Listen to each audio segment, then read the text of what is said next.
Assalamualaikum warahmatullahi wabarakatuh. Hello everyone, welcome back with me, Miss Ira, in presentation of Language Assessment Principles and Classroom Practices by Age the Classroom. All right, today we are going to discuss about Chapter 2. The title is Principles of Language Assessment. Okay. Principles of Language Assessment has 5 cardinal criteria for testing a test are as follows. The first is practicality, the second is reliability, the third is validity, the fourth is authenticity, and the fifth is washback. Next, all right, what is practicality? Okay, practicality is an effective practical test. This means that it is not excessively expensive, it stays within appropriate time constraint, it is relatively easy to administer, and the fourth is it has a scoring or evaluation procedure that is specific and time efficient. For examples of practicality checklist. First is, are administrative details clearly established before the test? And then, can students complete the test reasonably within the set time frame? And then, is the cost of the test within budget limits? Okay. And then, number 2 is reliability. Reliability. What is it? Okay, reliability means the degree to which an assessment tool produces stable and consistent result. A reliable test is consistent and dependable. Consistent and dependable. Okay, a test is reliable if you give the same test to the same student or match students on 2 different occasions. These tests should yield similar results. Yeah, it's based on Brown 2004. And then student-related reliability, reliability and test administration reliability. Okay, student-related reliability. The most common learner-related issue in reliability is caused by temporary illness, fatigue, a bad day, anxiety, and other physical or psychological factors. And then rater reliability, inter-rater reliability, when 2 or more scores yield inconsistent scores of the same test. The factors is lack of attention to scoring, inexperience in attention, etc. And then intra-rater reliability, scoring criteria, fatigue, bias toward particular good and bad students, or simple carelessness. All right, and then task administration reliability.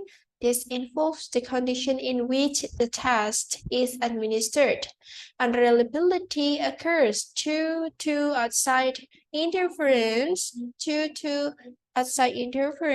like noise, variation in photocopying, temperature variations, the amount of light in various parts of the room, and even the condition and task of and chairs.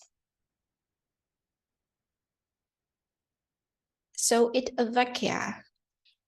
And then test administration reliability, Brown 2010 stated that he once witnessed the administration of tests of oral comprehension in which an audio player was used to deliver items for comprehension, but due to street noise outside the building, the sticker sitting next to open windows could not hear the stimuli clearly. So, the sticker that's sitting next to the open windows could not hear the stimuli clearly. So it vacuum. And then test reliability. Factor cause unreliability if a test is too long. too long. Test takers may become fatigued by the time they read the letter items and hastily respond incorrectly. Ambiguous, and then the second factor is ambiguous items, ambiguous items. All right. And number 3, or the third, is validity. What is validity? All right. Validity is the extent to which inference made from assessment results are appropriate, meaningful, and useful in terms of purpose of assessment. It based on Quinlan, 1998, page 226. Okay, measuring what should be measured. Measuring what should be measured. Okay, so it measured what's supposed to measured. Okay, the first is content-related evidence, and then the criterion-related evidence, and then construct-related evidence, and then consequential validity, and then phase validity. Content-related evidence, if a task samples the subject matter about which conclusions are to be drawn, if a task requires the task taker to perform the behavior that is being measured, and then criterion-related evidence is used to demonstrate the accuracy of measure or procedure by comparing it with another measure or procedure which has been demonstrated to be valid. For instance, imagine a hands-on driving test. A hand-in driving test has been shown to be an accurate test driving skill. By comparing the score on written driving test with the scores from the hands-on driving test, the written can be validated by using a criterion-related strategy in which the hand-on driving test is compared to written test. And then concurrent validity or empiric validity, if a test result is supported by other concurrent performance beyond assessment itself. For example, the validity of high score on the final exam of a foreign language course will be substantiated by actual proficiency in the language. And then predictive validity is used to assess and predict a test taker's likelihood of future success. For example, placement test. Okay, the example is placement test, and then administration assessment batteries, and then language aptitude test. And then consequential validity. It encompasses all the consequences of a task, including such consideration as its accuracy in measuring intended criteria, its impact on the preparation of test takers, its effect on the learner, and then intended and unintended, okay, social consequences of a task interpretation.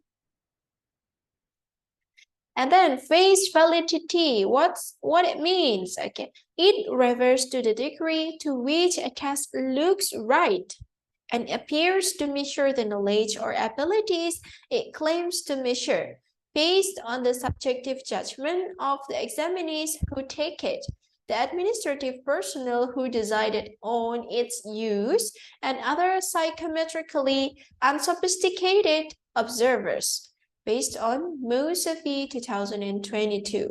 All right, sometimes students don't know what is being tested when they tackle a test.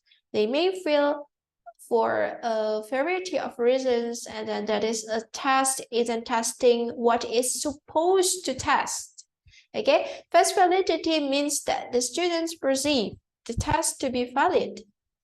Phase validity will likely be high if the learners encounter a well-constructed expected format with familiar task, a task that is clearly doable within a allotted time limit, And then items that are clear and uncomplicated, I mean.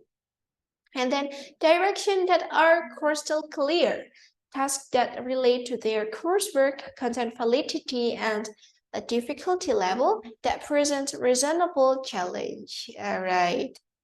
And the fourth is authenticity. Authenticity.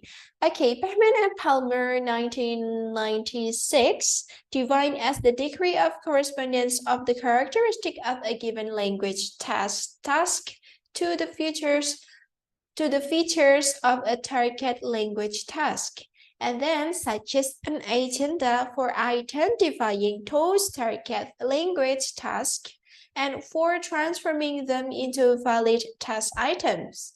And then authenticity of a task may be present in the following ways. Okay, the first is the language is an a task. The language in a test is as natural as possible. So, as natural as possible. And then item contextualized rather than isolated. The third is topics are meaningful or relevant, yeah, relevant and interesting for the learner. So, the topic must relevant with the learner. And then some thematic organization, 2 items is provided, such as through a storyline or episode. And then the last is task represent or closely approximate real-world task. Real-world task. Okay, and the fifth is washback. Washback, what is it? Okay, the term washback or backwash refers to the effect of testing on the teaching and learning. Year 2003. For instance, the extent to which assessment affects a student's future language development. And then these are factors that provide beneficial washback in a test. Okay, it can positively influence what and how teacher teach and then student learn, and then offer learners a chance to adequately prepare, and then give learners feedback that enhance their language development, and then is more formative is nature than summative. Provide condition for peak performance by learners. And then in large-scale assessment, washback refers to the effects that tests have on instruction in terms of how students prepare for the task. For the test, for example, cram courses and teaching to the test. All right. And then washback also includes the effect of an assessment on teaching and learning prior to the assessment itself. For example, on preparation for the assessment. Okay, the challenge to the teachers is to create classroom tests that serve as learning devices through which washback is achieved. Washback enhances a number of basic principles of learning acquisition: intrinsic motivation, autonomy, self-confidence, language, and interlanguage. All right, and then ways to improve washback. How ways to improve washback? Okay, the first is comment generously and specifically on test performance, and then through a specification of numerical scores on the various subsections of the test. And then the last is formative versus summative test. Okay, formative tests provide washback in the form of information to the learner on progress towards goals. And then summative tests provide washback for learners to initiate further pursuits, more learning, more goals, and more challenges to face. All right. Okay, everyone, that's all that can I explain to you on chapter 2, yeah? See you on the next chapter. I'm Miss Ira. Thank you. Assalamualaikum warahmatullahi wabarakatuh. Bye-bye.